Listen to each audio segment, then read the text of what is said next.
Hi everyone, this is Dr. Ramona. Over the past few decades, there's been renewed interest in de-stressing our lives using the ancient wisdom practices that guide us to get coherent with nature.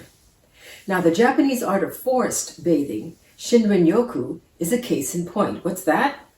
Well, it's a biofield coherence practice that supports the seeking of a deeper connection with nature by spending intentional time surrounded by trees. No, you're not actually taking a bath in the forest, but you are bathing your biofield. See it as a meditative bath that involves all your senses and has this extraordinary effect on your sense of happiness, for example, and health. Shinrin-yoku is known to reduce stress, lower blood pressure, improve mood, reduce inflammation, and increase focus and energy. And all this by connecting with trees. Amazing, right? We've provided some research and references below if you want to investigate further. But let's listen in as Dr. Renee uncovers what modern science has to say about Tree-Speak. And this is exciting. New tree research by the Heartmath Institute that's looking for us to help them ferret out more about how the nature of forests help us get healthy and heal. So here we go.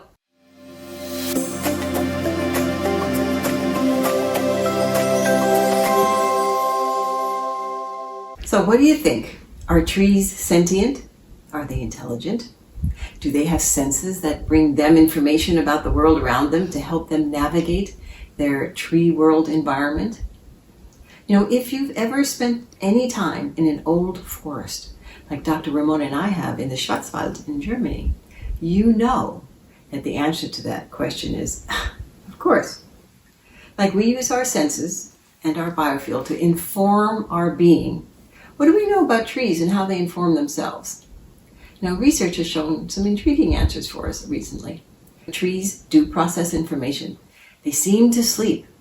They remember, and they communicate with each other. They have as many as 20 different types of senses, some of which correspond to the ones that we have. They can measure humidity, detect gravity, vibrations, and even sense the electromagnetic fields around them. And they communicate with electrical signals, special vascular tissues, and some chemicals that they produce. Now, in recent decades, research has shown that there are underground mycelium fungal networks, is what that is, and they allow trees to communicate through special mycorrhizal fungi that help trees draw more nutrients and water from the soil. And these networks help to increase the tolerance for the environmental stresses that they're under and to help them interconnect themselves to support the transfer of water and nitrogen and carbon and things like that around the forest. It sort of makes it like a world, instead of a world wide web, it's a wood wide web, and that is what Peter Wohlleben, the German forester, calls it. And they act like parents because they support their offspring by growing nutrients and spreading those out to the sick and the struggling, and even warning each other of impending danger. They can detect certain sounds because they can orient their root structure towards certain frequencies and even produce sounds that function like a kind of Morse code. So, you know, we know now that trees are really complex beings, and the fact that they are is just amazing in nature. And we can see why Deciphering Tree-Speak has become a really important scientific mission. And as such, research has always been supported by ancient wisdom traditions through reverence for the nature and veneration of these old forests all around the globe. The Heartmath Institute, a non-profit research and education organization, has been studying the interconnectivity of redwood and oak trees surrounding their research facility in Central California to find out more about the electrical life of trees. Now, phase 2 of their tree interconnectivity research includes what they've called a global tree monitoring network to include both an expanded variety of trees under investigation. And here's the really part for us. It's opportunities for the public to participate as citizen scientists. Now that is really exciting, right? So what are the benefits to all of this type of research? For Dr. Ramona and me, it's really fundamental to our planet's survival.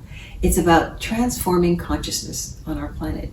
You know, humans are electrical beings, and though we are energy at our most fundamental, as matter, we run on electricity. and knowing more about how trees communicate and function electrically serves humanity as well.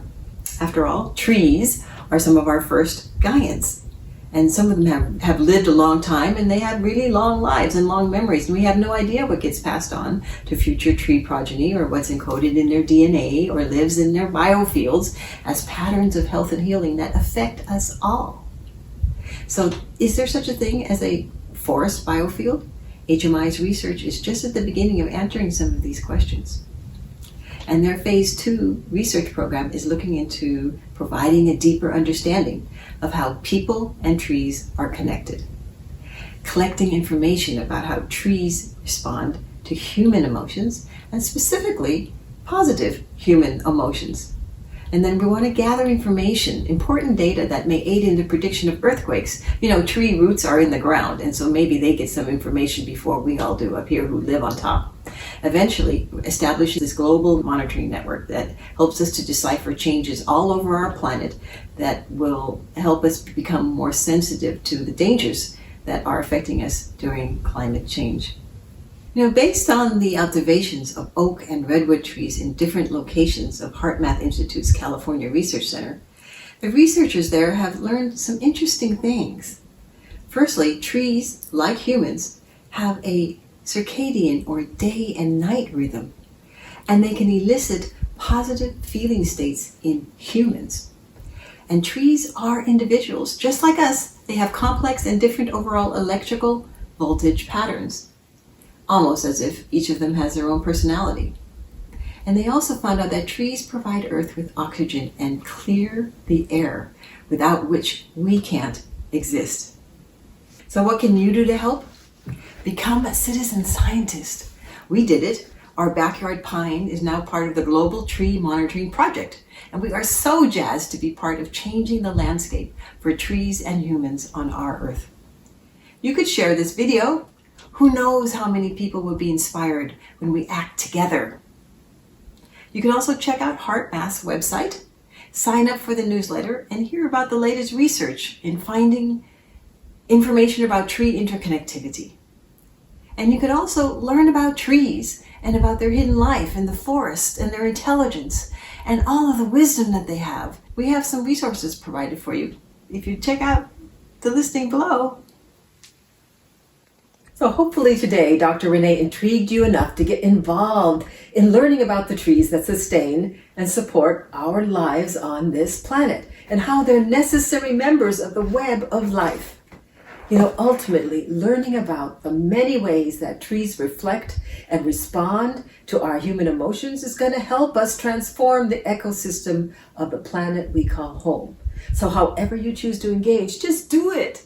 This one decision, when you put into practice, has the power to affect us all. Every living thing on this planet will benefit when you open yourself to the potential health and healing effects of species interconnectivity. And who wouldn't want that? Don't forget to check out the resources we provided for you below. Both science and spirit support your decision. Thank you so much for joining us for this session about Tree-Speak. We'd love to answer any questions you might have, so you can connect with us and check out our website at www.rollihs.com. Also, please subscribe and also check out our other videos. We're the Roll Twins, and we connect science to ancient wisdom in downloads that offer healing. So peace and love to you and yours.